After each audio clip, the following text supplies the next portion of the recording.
Hello বন্ধুরা, আশা করি সকলে ভালো আছো। এসএমএস টিপস এবং মোটিভেশন চ্যানেলে আবারও তোমাদের সকলকে স্বাগত জানাই। তো আজকের ভিডিওতে আমরা দেখব যে যারা 2024-এ আইটিআই ভর্তি হতে চাইছো তারা কিভাবে ফর্ম ফিল আপ করবে। তো ফর্ম ফিল আপ করার জন্য যে গাইডলাইন্সগুলো এবং নোটিশগুলো দেওয়া আছে সেগুলো আগের ভিডিওতে বলে দেওয়া আছে। যদি কেউ না দেখে থাকো তাহলে ডিসক্রিপশানে লিঙ্ক থাকবে এবং চ্যানেলে গিয়েও তোমরা দেখে আসতে পারো। তো আমরা সরাসরি চলে যাবো নিচে, দেখো অনলাইন অ্যাডমিশন বলে লেখা আছে। তো প্রথমে আমাদেরকে ফর্ম ফিল আপ করার জন্য করতে হবে রেজিস্ট্রেশন। এই বছরে যারা রেজিস্ট্রেশন করে রাখছো আগে থেকে, তারা অলরেডি রেজিস্টারে ক্লিক করে দেবে, সরাসরি ওখান থেকে ফর্ম ফিল আপ করতে চালু করে দেবে। তো যারা এখনও রেজিস্ট্রেশন করনি, প্রথমে তাদের রেজিস্ট্রেশন করতে হবে ওয়েবসাইটে। তো এখানে ক্লিক করে দিলাম। তো একটা পেজ খুলবে, দেখবে পেজের মধ্যে কিছু ডিটেলস আমাদেরকে ফিল করতে হবে। তো দেখে নাও কী কী আছে। প্রথমে আছে ফার্স্ট নেম, যে অ্যাপ্লাই করছে তার ফার্স্ট নাম দেবে, মিডিল নেম যদি থাকে মিডিল নেম দেবে, সার নেম দেবে। তারপরে নেক্সট আছে বাবার নাম, তো বাবার নাম সঠিকভাবে দিয়ে দেবে, মায়ের নামও দিয়ে দেবে সঠিকভাবে।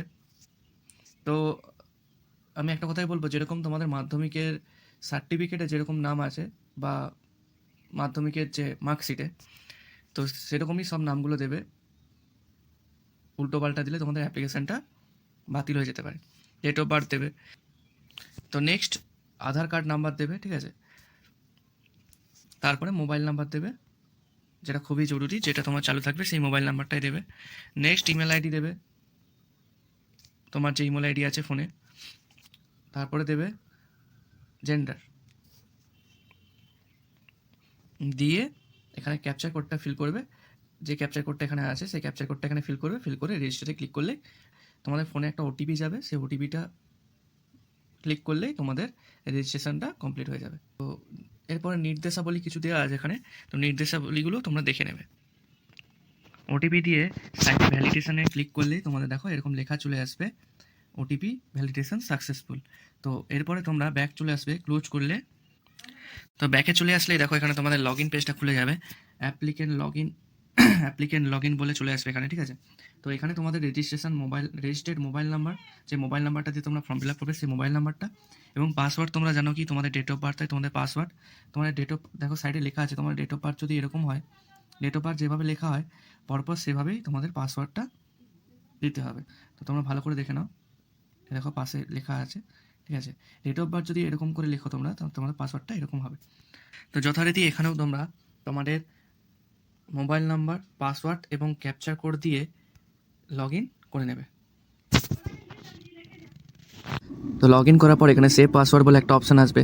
তো পাসওয়ার্ডটা তোমরা সেভ করে রেখে দেবে। এরপর তোমরা আপডেট নামে ক্লিক করবে ওপরে। এবার প্রোফাইল আপডেটে ক্লিক করলে দেখো কী দেখায়, তোমার নাম দেখাবে, বাবার নাম দেখাবে, যেগুলো তোমরা আগে ফিল আপ করেছিলে সেগুলো এখানে দেখে দেবে। এরপর এখানে দেখো তোমার রিজিয়ন অর্থাৎ ধর্ম কী আছে সেটা সিলেক্ট করতে হবে। নেক্সট কী কাস্ট আছে সেটা সিলেক্ট করতে হবে। তারপর ইডাব্লিউএস আছে না নেই সেটা তোমাকে সিলেক্ট করতে হবে। তুমি ফিজিক্যালি চ্যালেঞ্জ নাকি সেটাও লিখতে হবে। তারপর তোমার জেন্ডার তো আগে দিয়েছো, অটোমেটিকলি এটা সেভ থাকবে। বিবাহিত না বিবাহিত নয় এটাও ঠিক মতো দেবে। তারপর তোমাদের অ্যাড্রেস ঠিক মতো দেবে, কোন স্টেট আছে সেটা ঠিক মতো দেবে, কোন পুলিশ থানায় তোমাদের অন্তর্গত, মানে তুমি কোন পুলিশ থানার অন্তর্গত সেটা দেবে, কোন পোস্ট অফিসের অন্তর্গত সেটা দেবে। তারপর তোমার পিনকোড কী আছে সেটা দেবে, এবং লাস্টে দেবে তুমি ভোকেশনাল যদি পাস করে থাকো, ঠিক আছে, তো অবশ্যই এখানে দিবে যে তাহলে তোমাকে ভোকেশনাল কোটা দেওয়া হবে, ঠিক আছে। ভোকেশনাল কোটা বলতে ভোকেশনাল যারা করে তাদের জন্য কিছু সিট রিজার্ভ থাকে, তো সেই কোটাটা তোমাকে দেওয়া হবে। তো এখানে তুমি ভোকেশনাল পাস করে থাকলে অবশ্যই ইয়েস করে দেবে, আর পাস না করে থাকলে নো থাকবে। আর এখানে নিচে দেখো কি একটা নতুন কিছু দিয়েছে, ঠিক আছে। In case of duplicate payment the refund option, যদি তোমার ডবল পেমেন্ট হয়ে যায় সেটা তুমি কোথায় রিফান্ড পেতে চাও, তো সিলেক্টে ক্লিক করবে। এখানে দেখাচ্ছে to the same account from where the money is debited, অর্থাৎ যেখান থেকে তুমি পেমেন্ট করছো ফর্ম ফিল আপ জন্য সেখানেই ফেরত পাবে, না into the following account specified, না যেই অ্যাকাউন্টটা তুমি দেবে সেখানে ফেরত পেতে চাও। তো এখানের মধ্যে যেখানে তোমরা ফেরত পেতে চাও পয়সাটা সেখানে ক্লিক করে নেবে। ধরো যদি তুমি into the following account specified here তো এখানে ক্লিক করো, তাহলে সেই অ্যাকাউন্টের ডিটেলসটা তোমাদেরকে এখানে ফিল করতে হবে। ঠিক আছে, অ্যাকাউন্ট হোল্ডারের name, bank name, bank branch, ব্যাংকের IFS কোড আর ব্যাংক অ্যাকাউন্ট নাম্বার এখানে দিয়ে তোমরা তারপরে সেভ করবে। তো দেখছো, তারপর তোমাদের সেভ করার পরে এটা সাকসেস দেখাবে। ঠিক আছে, ওকেতে ক্লিক করে দেবে তোমরা।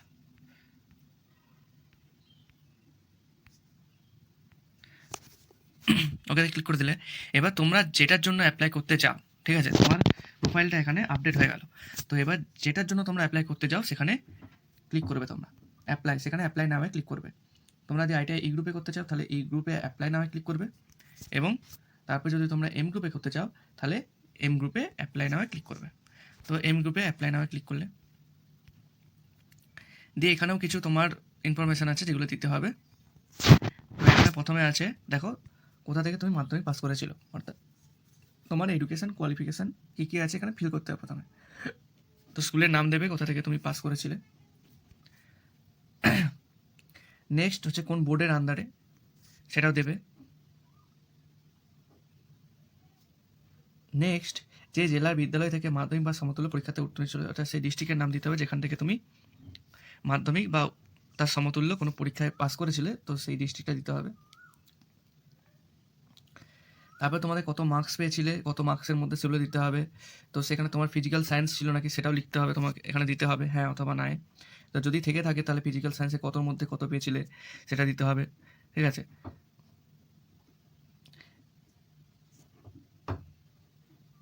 এখানে তো সামনের দিকে তোমাদের টোটাল মার্কস যত আছে সেটা দিতে হবে, কত নম্বরের পরীক্ষা, ধরো 100 নম্বরের পরীক্ষা, আর এখানে দিতে হবে তুমি কত পেয়েছিলে, এটা ধরো 76 পেয়েছিলে। ঠিক আছে, এখানে এই বক্সে ফিল করে দেবে। তারপরে তোমার ম্যাথামেটিক্স ছিল নাকি সেটা লিখতে হবে, যদি থেকে থাকে তাহলে তাতে কত পেয়েছিলে, ঠিক আছে, কতর মধ্যে কত পেয়েছিলে সেটা লিখে দিবে এখানে।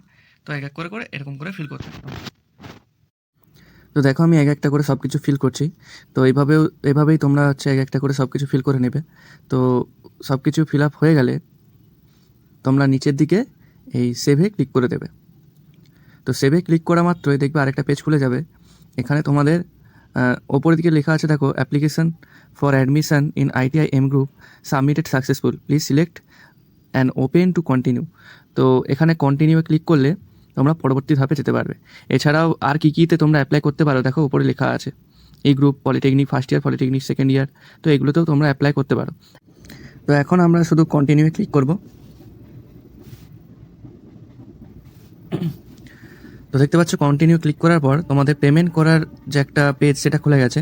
দেখো তোমাকে নিচে লেখা আছে টোটাল অ্যাপ্লিকেশন ফি পেয়েবেল 200। তো আমি যদি প্রসেস টু প্লেতে ক্লিক করি তো আমি হয়তো পেমেন্টের অপশানে চলে যাবো। দেখো, তো প্রসেস টু প্লেতে ক্লিক করলাম, তারপরে আমরা সরাসরি পেমেন্টের যে পেজটা আছে সেটাতে চলে এলাম। তো ওপরে লেখা দেখাবে যে আমি কিসের জন্য অ্যাপ্লাই করেছি। তো যেহেতু আমি একটা বিষয়ের জন্য অ্যাপ্লাই করেছি তো আমাকে 200 টাকা পেমেন্ট করতে হবে। তো মেক পেমেন্টে ক্লিক করতেই দেখো পেমেন্টের যে অপশানগুলো আছে সেই অপশানগুলো চলে এসেছে, কী মাধ্যমে পেমেন্ট করতে পারবো। UPIয়ের মাধ্যমে তোমরা পেমেন্ট করতে পারো, নেট ব্যাঙ্কিং, কার্ড, তো যে অপশানগুলো আছে এগুলোর মাধ্যমে তোমরা পেমেন্ট করতে পারো। তো তোমরা সরাসরি ভালো মতোভাবে দেখিয়ে পেমেন্ট করে নেবে। যেহেতু আমি ফর্ম ফিল আপ করছি না তাই আমি পেমেন্টটা করছি না। পাশে যদি তোমরা হোমে যেতে চাও তো মেন মেনুতে ক্লিক করে তোমরা হোম সিলেক্ট করে নেবে। দেখো এখানে M গ্রুপের জন্য যেহেতু আমি শুধু অ্যাপ্লিকেশন করেছি তো অ্যাপ্লিকেশন স্ট্যাটাস আমার কমপ্লিট দেখাচ্ছে। পেমেন্ট যেহেতু আমি করিনি পেন্ডিং দেখাচ্ছে। এরপরে ডকুমেন্ট স্ট্যাটাস এবং ভেরিফিকেশান আমার পেন্ডিং দেখাচ্ছে। তো এইভাবেই তোমরা খুব সহজ পদ্ধতিতে ফর্মটা ফিল আপ করে নেবে। তোমরা যদি পেমেন্ট করে নিতে তাহলে তোমাদের পেমেন্টটাও সাকসেসফুল দেখাতো। তো এই ছিল একটি ছোট্ট ভিডিও। তো তোমরা দেখে শুনে ফর্মটা ফিল আপ করবে, সঠিকভাবে তথ্যগুলো দেবে, ভুল করলে কিন্তু চেঞ্জ করা যাবে না। তো এরপরে বাকি যে প্রসেসগুলো হয় সেগুলো একে একে ভিডিও আসবে। তো তার জন্য অবশ্যই চ্যানেলটাকে সাবস্ক্রাইব করে রাখবে এবং পাশে থাকা বেল আইকনটিকে বাজিয়ে দেবে যাতে সমস্ত নোটিফিকেশান তোমরা পেয়ে যাও। তো দেখা হচ্ছে নেক্সট ভিডিওতে।